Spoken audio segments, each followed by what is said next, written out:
Om Shanti. Good evening. Warm greetings of peace, love. I'm happy to be here.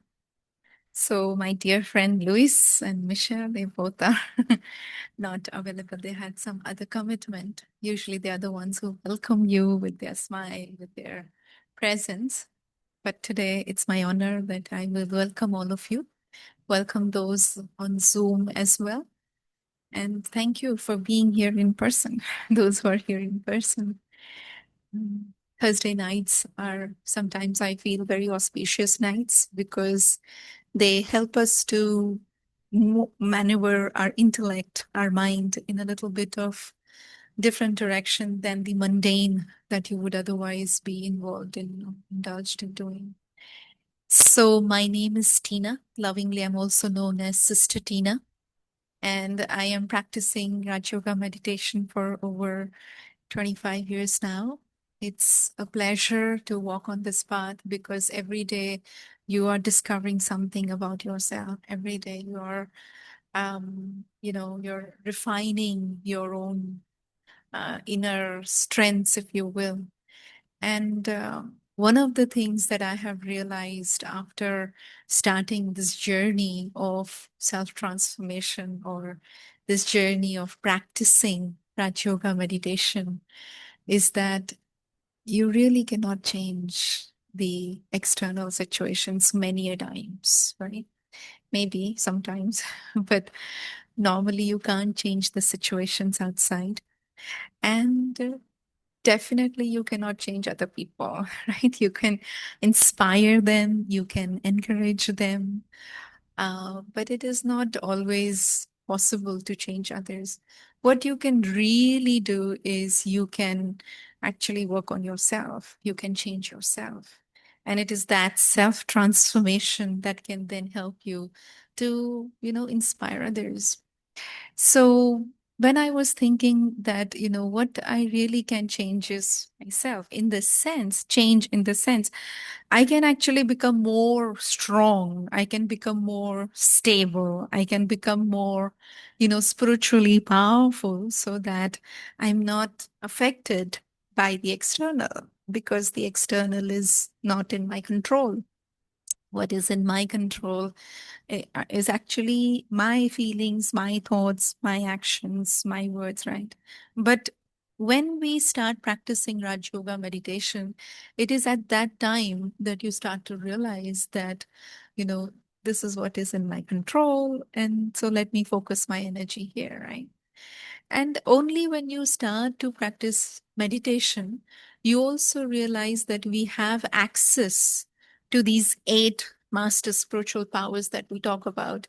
If you've been attending regularly, then you know that when Carmen was talking about the power to withdraw and the power to pack up, these are the two powers that go hand in hand, right? If I'm not able to withdraw, I can never apply a full stop.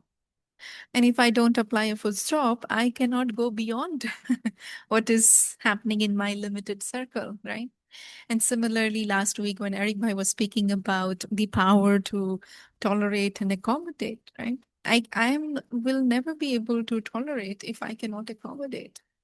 And only if I can, accommodate, then toleration also becomes a little bit easier thing to do, right? So, what we are going to see today is the power to discern and the power to make decisions.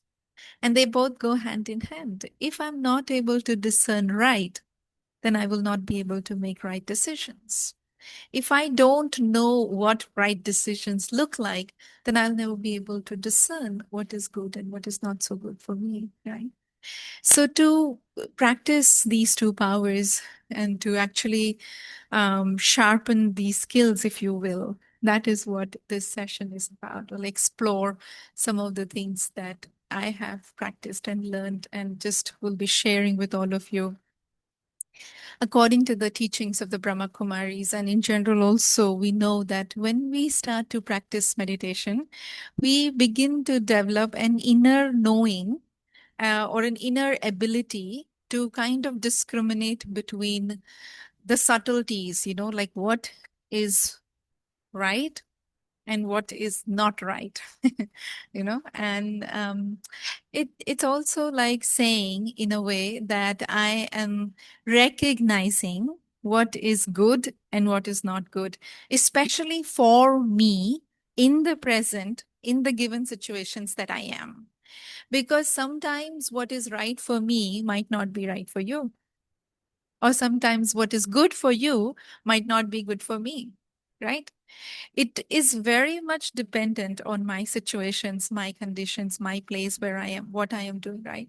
And yet we say that there are spiritual laws that govern this discernment, this ability to know. And so we say, whenever they talk about power to discern, they show a swan, right? And a swan is known to have this beautiful ability where it can separate the milk from the water. You know this? The swan can separate the milk from the water. And that means it can take what is beneficial, what is useful, and let go of that which is no longer serving it. So, power to discern is the ability to take the best of every situation. It is the ability to recognize good from bad, right from wrong, truth from false, or what is real versus what is unreal. Like they also show a jeweler sitting with a lens and trying to see if the jewels or the stones in front of him are real or artificial. Is there authenticity in them, or is it like something illusionary? So power to discern is basically that ability that tells me that what is beneficial for me, what is useful for me versus what is not, right? Now, if you think a little bit why this power is so important, actually, honestly speaking, throughout the day, hundreds of times we're using this power. Like when we say what to wear, what to eat, what to cook, what to say, when to go. We are always discerning, what I have to do and what I don't have to do. But now, in this moment, when I'm talking about this power, I'm actually talking about more deeper aspects in our lives that where it can be like a situation that might take a completely different turn if I don't discern properly. So, when I'm talking about it as a power, I'm actually saying that can we increase this because we already have the power. It's not that you will get the power, you already have it in you. It's just about emerging it on the surface to the extent that whenever I need it, it's instantly available to me.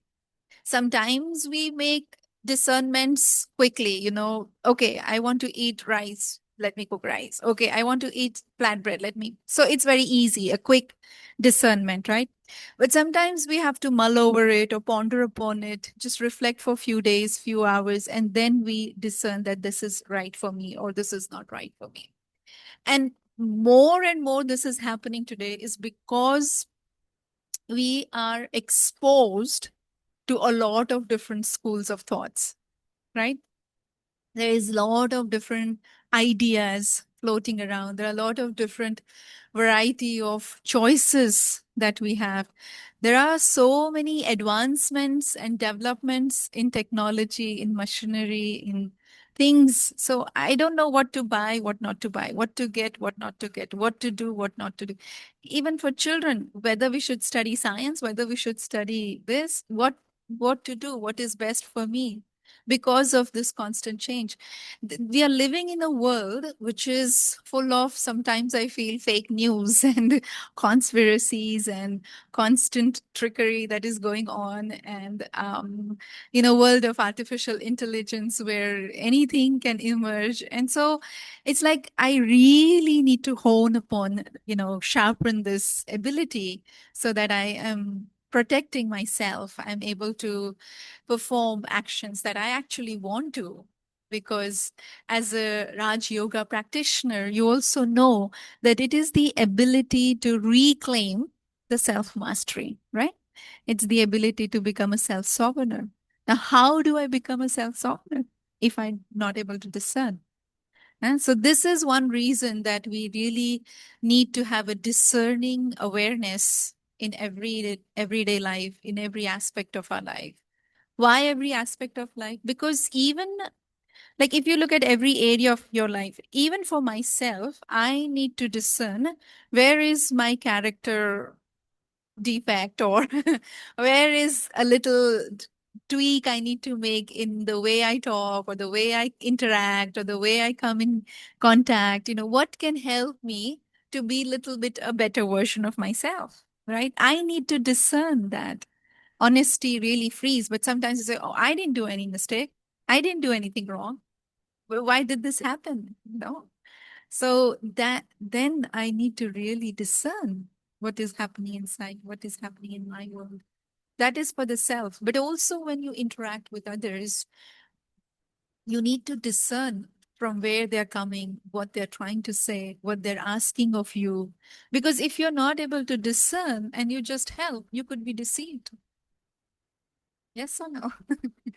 One that day, just 2 days back, I got a phone call, and this guy is telling I'm calling from the consulate's office in San Francisco, and I am from the education department, and I know you are Tina Agarwal. He knows so much about me, and I'm like, okay. And then he's telling me your number has been taken by someone, and lot of wrong actions are being performed under that number. You need to go to you need to go on this line. I'm going to transfer you. You need to speak to this. And I'm like, excuse me, hold on. Let me talk to my seniors, and then I'll come back. Let me talk to my elders. I use the word elders, and then I'll get back to you because I don't know who I'm talking on the other side. And so he got a little upset that I'm not talking in the moment. He said, will you take responsibility for more wrong, illegal things that are happening in your name? And I said, yeah, okay. So many days it happened. One more day, a few hours, it's not going to make a big difference. Let me talk to my elders and I'll get back to you. And then I talked with our sister here, and she said, don't worry, it was a fake call. And I went, so in that moment, you see, initially I thought it's not a fake call, or I thought it's a serious thing, but then it turned out to be fake. Now, how do you discern in those moments, So you need to have a very good intuitive powers. You need to understand, even when you're working with others, your colleagues, your family, you need to know a little bit. You need to discern what they're saying. Everybody might give you 10 opinions. Like sometimes when you sneeze or when you have cough, somebody will say, take this medicine. Someone will say, take this tea. Someone will bring you something else. So there are 10 people with 10 different opinions. Now, what do you do, right? So you have to use your discernment when you're with others as well. And of course, with society, right? With the self, with others, and with the society, because the we don't have to follow the dictates of the society all the time, right? I need to know what is right for me, what is good for me. Just for example, let's take a very, gross kind of an example of food, for example, right? There is one school of thought that says that plant-based diet is the best diet, right? You should be vegetarian. There is another school of thought that is saying that no, but your protein content has to be really, it is must. So you have to have eggs or you have to have this, right? And then there's this third school of thought that is saying that, oh no, but you have to have respect for all living forms. So I am not going to kill some other living form to feed my stomach. I'm going to find an alternative. And then there is a fourth school of thought that says that, but the environment is being impacted. So if you're an environmental lover, if you're environment friendly, then you wouldn't do all this. So now you're like, okay. And then there is completely different school of thought that says there isn't such a thing of right and wrong, right? It's an individual choice. So what happened now? Hmm? There is, like, I feel the society day by day is moving away from morality or moral laws, or the laws that govern the life on this earth, whether it is cosmic laws or whether it is spiritual laws that govern our life on this earth. And so there is no guidance, there is no parameter, there is no proper understanding or any perspective that can help me to make a choice, right? So now question comes back, what is right? What is not right? How do I know?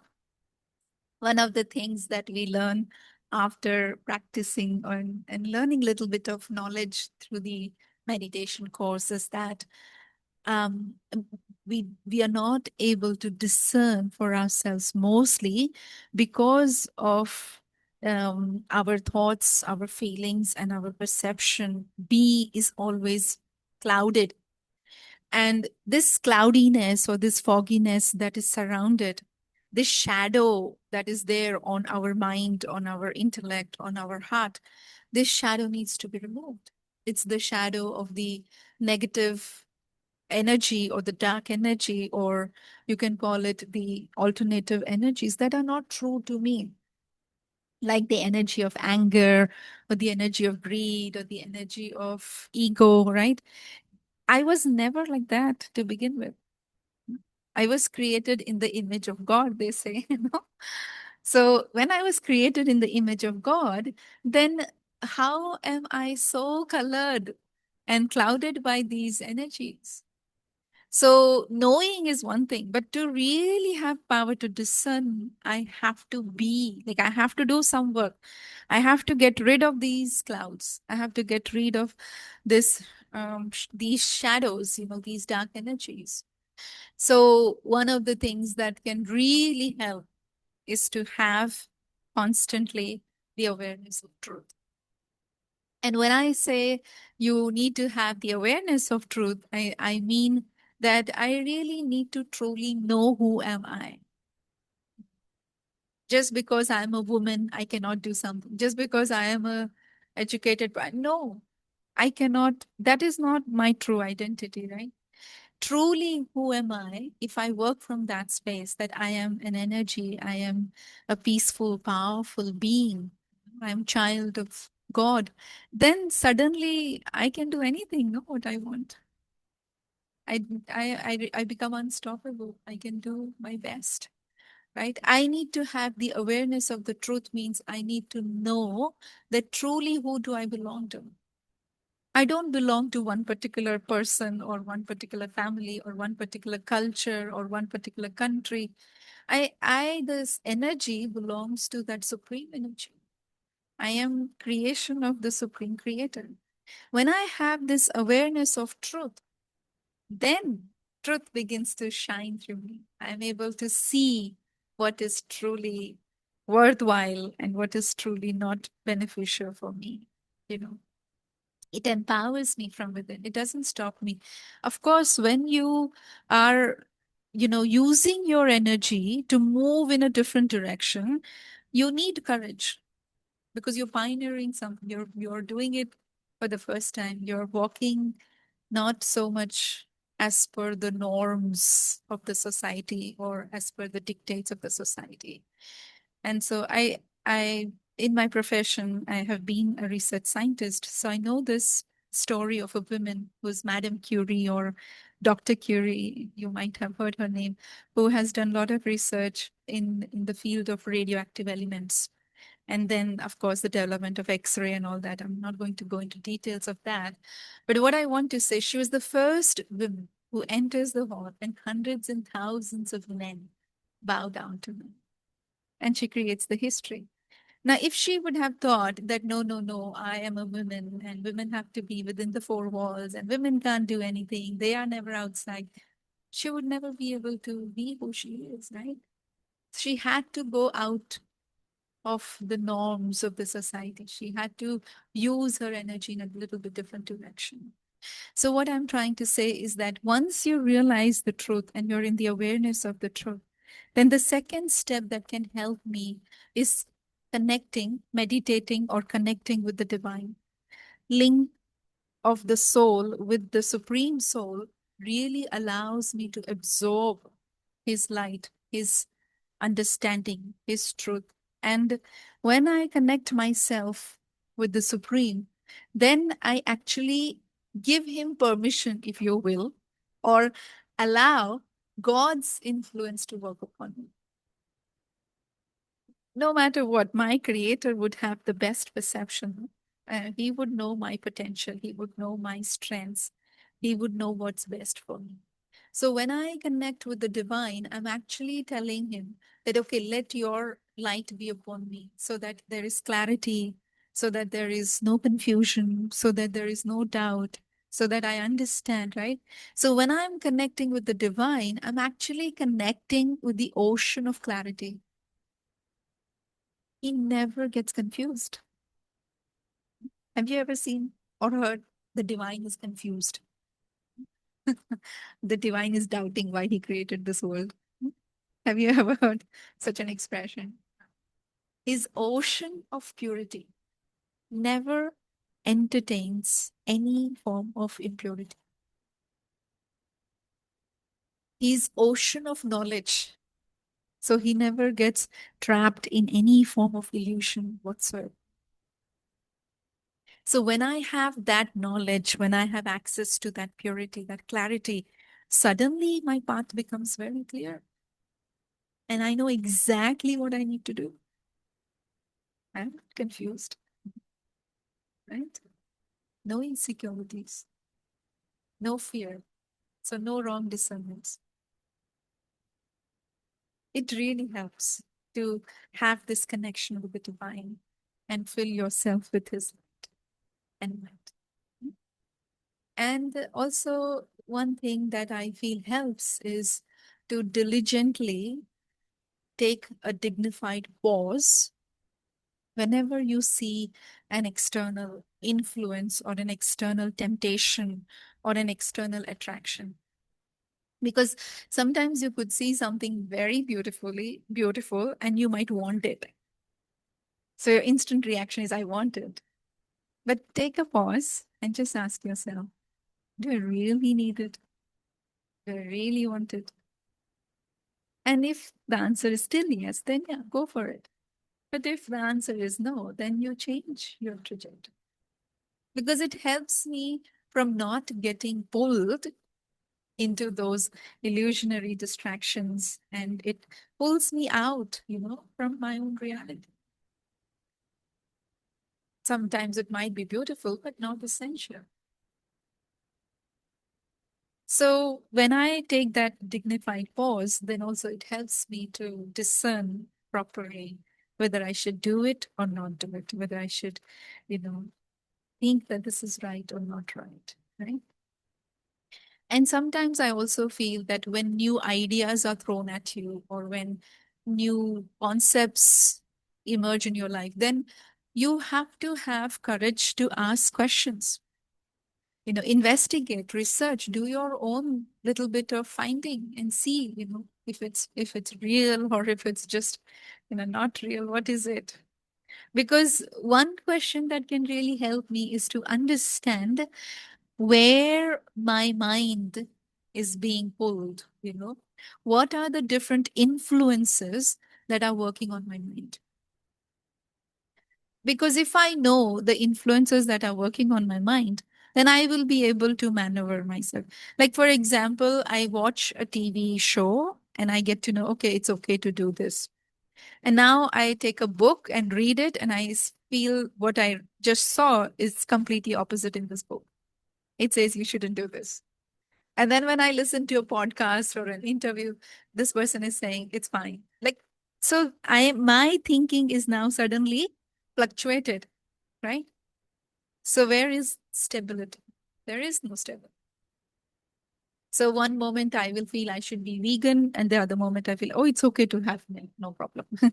Right?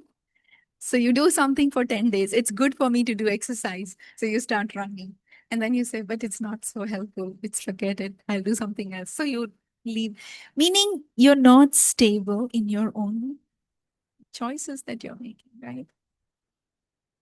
So that's why you need to ask this question. What are the different influences in my mind? Can I be under the influence of one divine power? Can I ask him to guide me, to show me the path? And then, of course, you should also see, how can I change? How can I clean my thoughts? How can I clean my feelings? How can I clean my attitude? Because the more you clean, the more you will be able to see clearer. 60,000 thoughts we have in a day. And every thought has the ability either to lower my discernment power or to increase my discernment power. If I have wrong thoughts, negative thoughts, bad thoughts, they're going to lower my discernment. And same with feelings and same with perception. And on the other hand, if I have good thoughts, elevated thoughts, pure thoughts, right? Pure feelings, pure clarity of what I'm seeing, my discernment power will increase, right? So the power of discernment is something that protects us from getting tangled in the illusions that are created by ourselves, illusions that are created by others, and illusions that are created by the society. And I remember one beautiful story. It's a beautiful scene from the epic Ramayana. It's a mythological story, but be with me. I am going to share it in a way, hopefully, you will resonate with it. So, in the epic, which is an ancient epic, Ramayana, this is the time or this is the scene that is shown during the exile period of Rama, Sita, and Lakshmana. And it's a story or it's a scene which is very powerful, but also quite interestingly learning curve for everyone who reads that particular passage. So they show in the story that during the exile, one fine day, Rama, who is symbolic representation of the divine, Sita, who is the symbolic representation of the soul, that is I, the soul, and Lakshmana, which is a symbolic representation of the disciplines and principles that I hold close to my heart, right? And these three, they are walking peacefully in a tranquil forest of Padmavati. And during that time, suddenly, from nowhere, a very beautiful, golden, shimmering, uh, dazzling deer appears nearby. And the beauty of this deer is unlike anything. Sita is very much enchanted. She feels so happy to see this deer. And the golden coat is shining beautifully. The way it moves is so graceful that Sita feels that I want this deer. I know it will increase the beauty of my home. It will make it complete in this forest. So she tells to Rama, who is also shown as her husband in the scene, that please, can you get me that deer? But Rama, being Rama, who's the depiction of the divine, he knows that this is illusion. So he tries to, you know, take her attention away from it. But she pleads again that I want this deer. So to fulfill the wish of Sita, he finally agrees and he tells Lakshmana to protect Sita behind him. And then he goes off chasing behind the deer. After a long chase, finally, he shoots the arrow at the deer. And as the deer lies dying, they show that the deer was actually a demon, Maricha. He was disguised as a beautiful deer, but it was a demon who was sent by the king of demons, Ravana, yeah, to deceive them, to distract them. And when it lies dying, he shouts voice in Rama's voice, he shouts, "Hey Ram, hey Lakshmana, hey Sita, help, help." So now this voice reaches the hut where Sita is. And Sita overfills with fear. And she's now thinking that her husband is in danger. So she pleads Lakshmana to go and help him immediately. But Lakshmana is also shown to be very sensible and he knows that Rama is invincible. Rama cannot, nothing can happen to Rama. So he hesitates to go. But because of her fear, because of the insecurities, Sita says, you cannot excuse yourself from this duty that you have towards your brother. You have to go and help him. So now, because feeling pressure of the duty and not able to bear the anguish of Sita, Lakshmana says, finally, okay, I will go. But before I go, I'm going to draw this line around the hut. And he draws this white line with the flower, with the rice flour around the whole hut, which is famously known as Lakshman Rekha. It's the line of code of conduct, a line of principles, line of remembrance of God. And he says, you cannot step outside or beyond this line. This line is your line of protection. So Sita says, okay. Now, it was just moments past that Lakshmana goes to save Rama. And behind they show that now there is a passing by hermit who stops near the hut. And he asks Sita, can you give me alms? Can you help me? Can you give me some grain? Like a sage, like a hermit. So Sita, seeing him as a holy man, cannot refuse him. So, because she's a devoted and compassionate woman, out of mercy, she says, okay, I will give you. But he's standing just beyond the line that was drawn. He's not willing to come inside. So now in this confusion of, tone between duty versus caution, out of mercy, she crosses that line to give him this help. And instantly they show that it was the demon Ravana, the 10-headed king of all the demons, the biggest demon, who was disguised as a holy man. And he showcases himself in his terrifying 10-headed form, and he attacks Sita, and rest is history, right? So what we learn from this story is that Sita is deceived 3 times. First time, she's deceived by her own self. She doesn't recognize, or she doesn't remember, or she's not in the awareness of the truth that she's in the forest. How can there be a golden deer in the forest? But the golden deer is the deer, the marriage, the demon who appears to be real but is not real. It's an illusion. It's a desire to have that deer, and the desire that seems harmless, right? Seems harmless, no, in the beginning. So what if I have a deer? So I am deceived by my own feeling that this will complete me. If I have this, it will make me full. But God tells us that the soul in its original form is full. You are as you are, what you are, you're mine, you're my creation, you're perfect, you're complete. And yet we want these other embellishments to make ourselves feel complete. Right?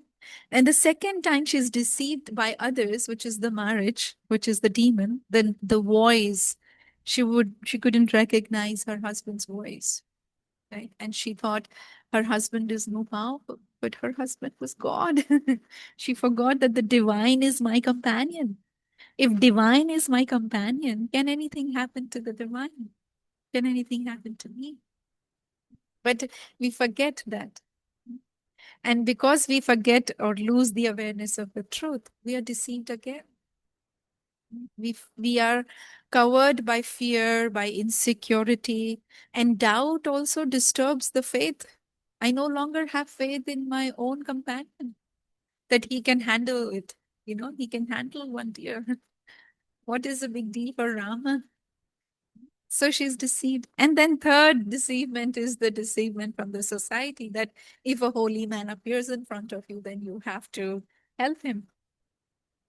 But when you break your own principles in the name of help, then sometimes what you feel is a good action spiritually might not be so good action, especially if it wavers you from your own truth, if it shifts you or moves you away from your own truth, right?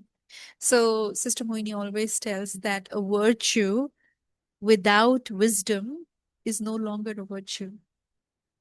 So you could argue that she was very merciful, she was very compassionate, she did the right thing, but she broke the code of conduct in the name of help, right? She broke the principle, right? That line of spiritual code of conduct that we have.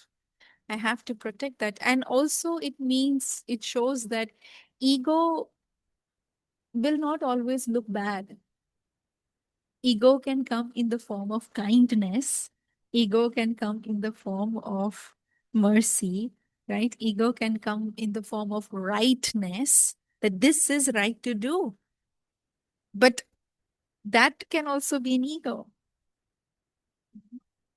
So I have to really understand that the soul, when it is in the divine companion or companion of, when it is in the company of the divine, in the line of the code of conduct and the principles that are set, then that awareness of truth is her real protection. And no matter how beautiful the illusion may be, it cannot deceive an awakened soul. So if I'm awakened to the truth, then I will never be deceived, right? Otherwise, forget about others. My own inner habits and my own inner temptations and my own inner influences can deceive me. So that is power of discernment. Did you get the story? Hmm? You were able to resonate with it? Yeah. So then I also feel that when you have good understanding of the different choices that you have, it then becomes very easy for you to execute your power to make decisions, power to judge wisely. We are not talking about judging others, but we're talking about making judgments for myself, what I have to do, you know, which choice I have to make. So, power to make decisions is basically to really have the ability to understand the choices I have and make the decisions so that I can perform the right action. If I don't take action and simply discern, is that okay?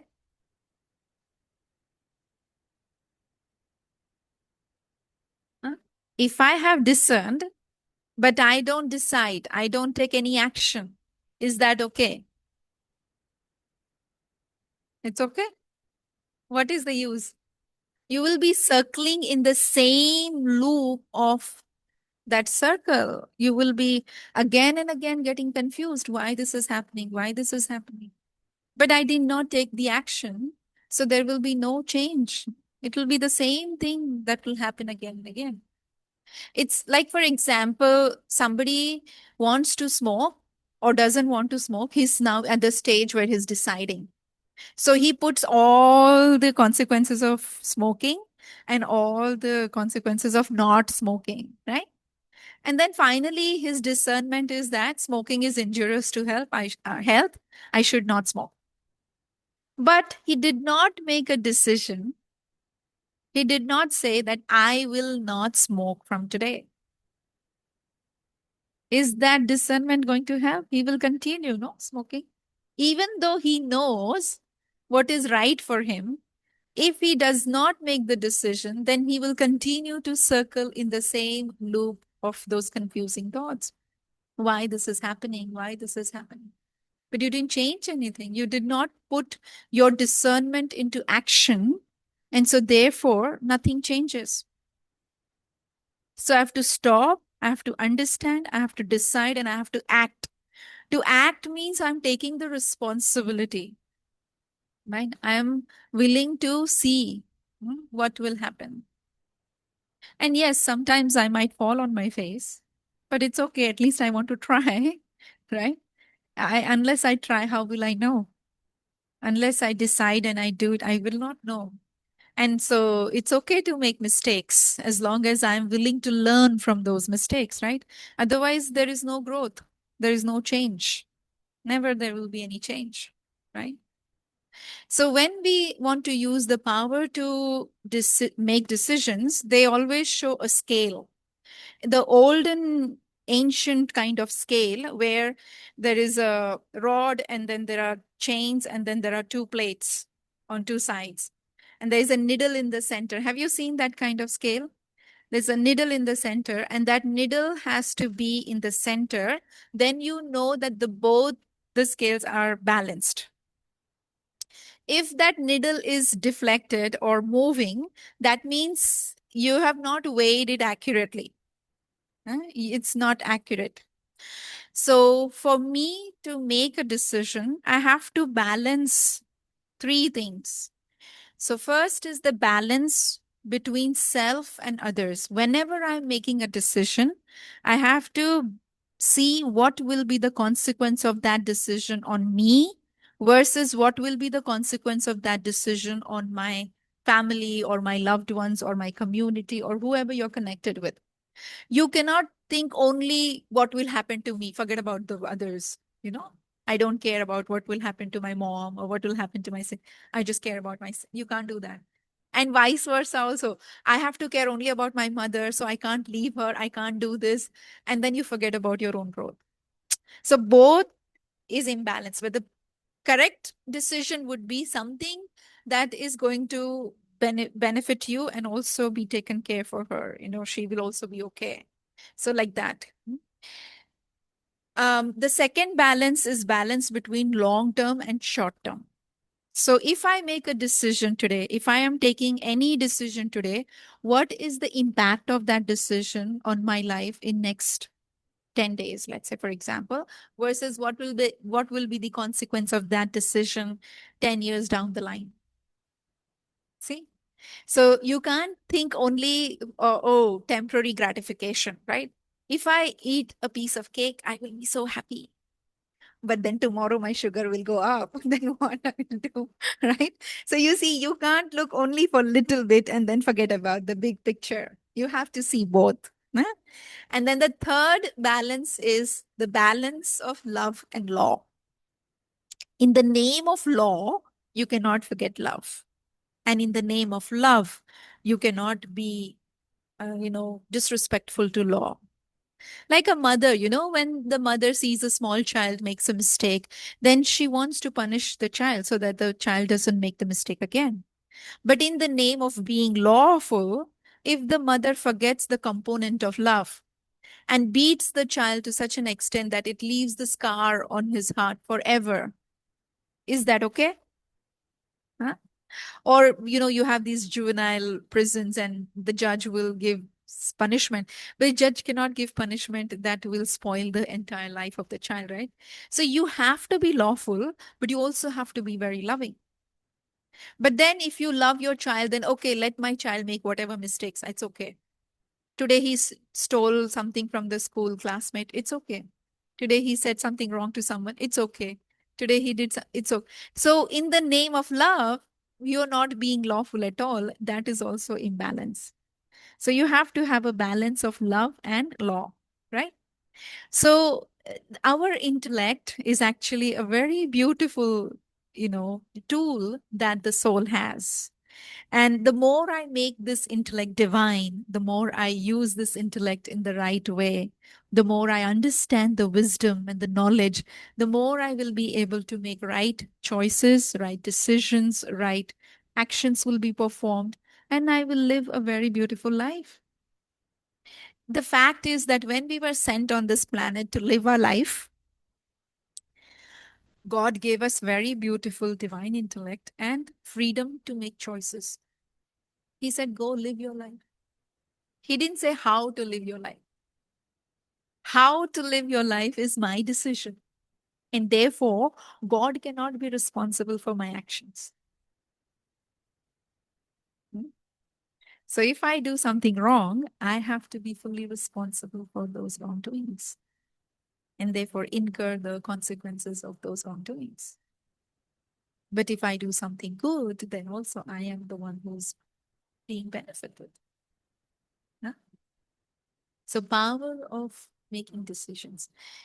I have another story, but I don't think I have time. But what we learn is that also from this power to making decisions is that you should not make decisions for others.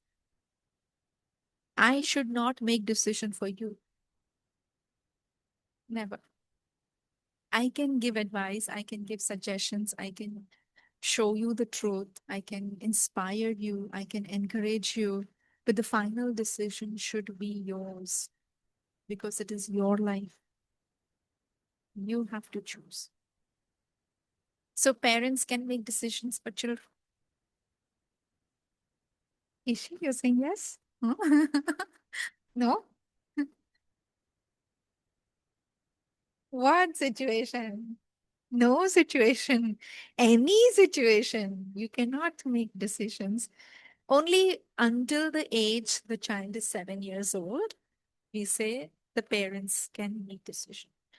But after 7 years old, the child is responsible for the decisions and choices that they make. As a parent, you can guide them, you can help them, you can support them, but their decisions have to be theirs. And you have to trust their destiny, no? You have to trust their actions. But if you make decisions for them and then they don't listen and then they do what they want to do, then you are causing hurt to yourself, right? Mhm. One thing I learned from Sister Moini is that she always empowers us, sisters here, you know. She will say, I feel you could do this, but what do you feel? What do you think you want to do? Do you want to come? Or do you want to stay? You know, she will ask like that. She will never say, you should do this. You should. No, no. She lets us make our decisions because we are becoming masters. We are becoming self-sovereigns. So we have to make the decisions. But sometimes when we feel confused, then we can take advice. We can take help to understand what is happening here. But final decisions should still be yours. You will be so proud of yourself, you know, that, and you will be able to face whatever the consequences will be with dignity. You will not be afraid. It will become a sustainable way of living, you know. You will not feel, oh, why I did this. So if your parents want you to become a doctor, but you don't want to become a doctor, and then tomorrow you flunk and you fail, then what you will do? First thing you will do is blame your parents. Because of you, I wasted my 1 year, right? So let them, and they will learn and they will believe, right? So to increase the power to make decisions, really, you have to understand the discernment, understand the truth, be under his guidance, know that he's there for you, and take his advice at every step. Whoever you feel is the source energy, you see him that if you were in my place, what would you do? If you were in this situation, what would you do? And you will receive signals, you will receive guidance, you will receive help. Hmm? Yeah. So I will stop here. If you have any questions or comments, feel free to ask or say. Mhm.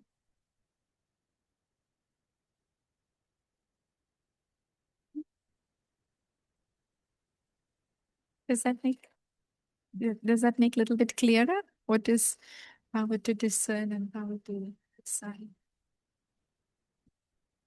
All right. So then if you have no questions, no comment, you want to say something? No? Okay. Very enjoyable. So I'll request our brother Eric to play little music and we'll just do little meditation. Okay, close. So I invite you to sit straight, alert, and slowly withdraw your senses from the outside world. Withdraw your senses from whatever happened throughout the day. Very gently, yet with assertiveness, pull your 100% attention to the center of the forehead and realize and recognize that I, the tiny sentient point of energy, I am the master of this body.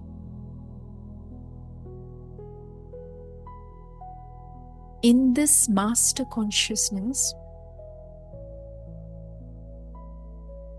I have the ability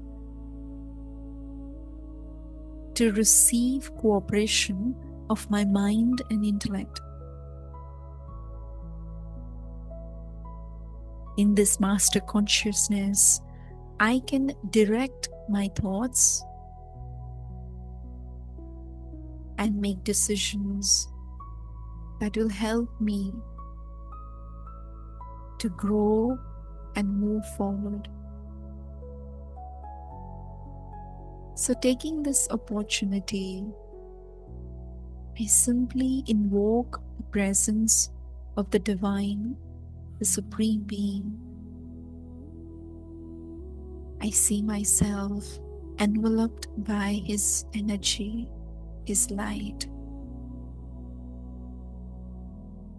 And in this beautiful, divine circle of light, I feel safe and secure.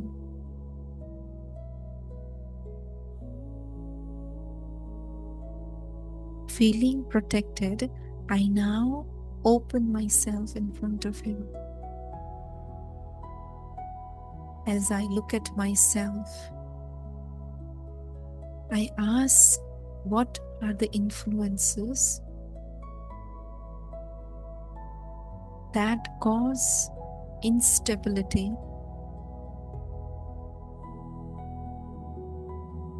that make my mind fluctuate?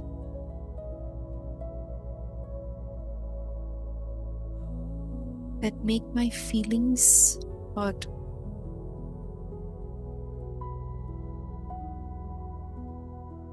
That cloud my perception?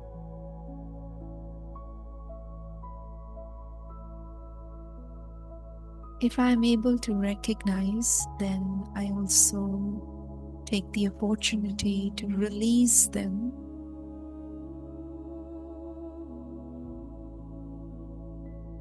and with determination,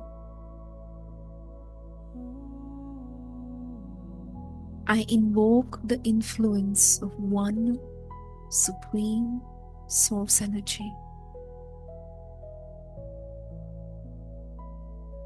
I remain under His influence. I understand His signals.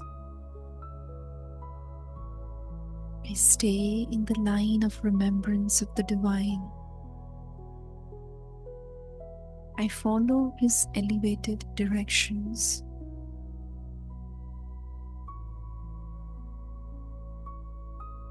Naturally, I begin to feel more confident. My self-respect is intact, and I stay in dignity. No matter where I am, no matter who I am, I will stay in the company of the Divine, where everything is simple, everything is enough.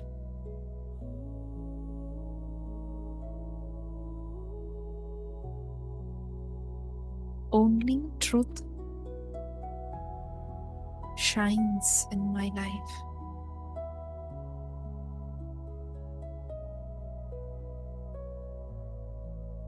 I use the power to discern and stay away from any form of deceivement. I use the power to decide and stay away from any form of repentance. I am a powerful being. I am strong and stable.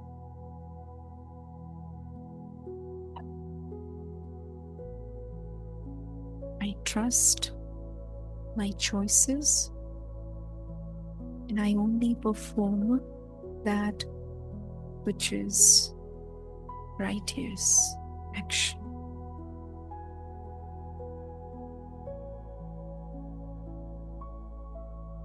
Thank you, everyone.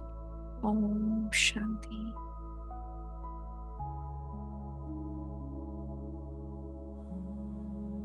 Shanti. So, next Thursday, we will talk about the power to face and the power to cooperate, which also go hand in hand, very beautiful powers. We also, if you want to dive a little bit deeper into the understanding of the knowledge, then we also have upcoming beginners foundation course, online as well as in person, is going on. So you can contact us, right? And then the third Sunday is our international meditation hour for the world peace. So you can join us from 6:30 to 7:30. Thank you again for being here and good luck with everything. Om Shanti.